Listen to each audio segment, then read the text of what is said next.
SSKM এ জাল certificate নিয়ে ডাক্তারি পড়েছেন এক পড়ুয়া। রাজ্যের অনগ্রসর শ্রেণী কল্যাণ দপ্তর জানালো এসএসকেএম কর্তৃপক্ষকে সার্টিফিকেটের বৈধতা আছে বলে জানায় এসএসকেএম কর্তৃপক্ষ।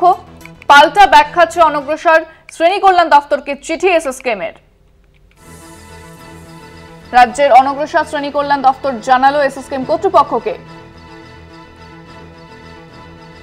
সার্টিফিকেটের বৈধতা আছে বলে জানায় এসএসকেএম কর্তৃপক্ষ। পাল্টা ব্যাখ্যা চেয়ে অনগ্রসর শ্রেণী কল্যাণ দপ্তরকে চিঠি এসএসকেএম এর। এসএসকেএম এর জাল সার্টিফিকেট নিয়ে ডাক্তারি করার অভিযোগ একজনের বিরুদ্ধে এবং তাতে শুরু হয়েছিল তরজা। এসএসকেএম এর জাল সার্টিফিকেট নিয়ে ডাক্তারি পড়েছেন এক পড়ুয়া। রাজ্যের অনগ্রসর শ্রেণী কল্যাণ দপ্তর জানালো এসএসকেএম কর্তৃপক্ষকে। বিস্তারিত জানবো, ফোনে রয়েছেন আমাদের বিশেষ প্রতিনিধি দীপ্তিমান ভট্টাচার্য। দীপ্তিমান, এসএসকেএম কর্তৃপক্ষ ঠিক কি জানাচ্ছে এবং এরপরে কি প্রতিক্রিয়া মিলছে?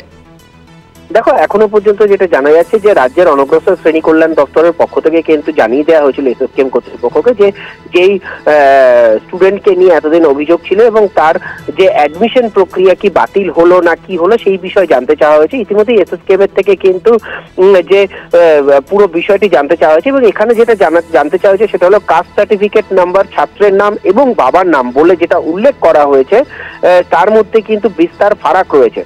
সেই ফারাকের জন্যই কিন্তু পুরো বিষয়টি জানতে চাওয়া হয়েছে। এসএসকেএম কর্তৃপক্ষ পাল্টা এইটার একটা ব্যাখ্যা চেয়ে পাঠানো হয়েছে এবং এই ব্যাখ্যার উত্তর পাওয়ার পরেই কিন্তু পরবর্তী পদক্ষেপ নেবে এসএসকেএম।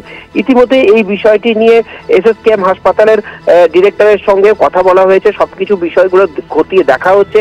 পুরোপুরি দাঁড়িয়ে রয়েছে হলো যতক্ষণ না অনগ্রসর শ্রেণী দপ্তরের পক্ষ থেকে কোনো উত্তর আসছে, সেই উত্তরের পরই পরবর্তী পদক্ষেপ নেবে যে সেই স্টুডেন্টকে রাখা হবে না তাকে বাতিল করে দেওয়া হবে না তাকে ফেরত পাঠিয়ে দেওয়া হবে। পুরো বিষয়টি তারপরেই সিদ্ধান্ত নেওয়া হবে বলেই জানা যাচ্ছে। ইন্দ্রাণী, ধন্যবাদ দীপ্তিমান।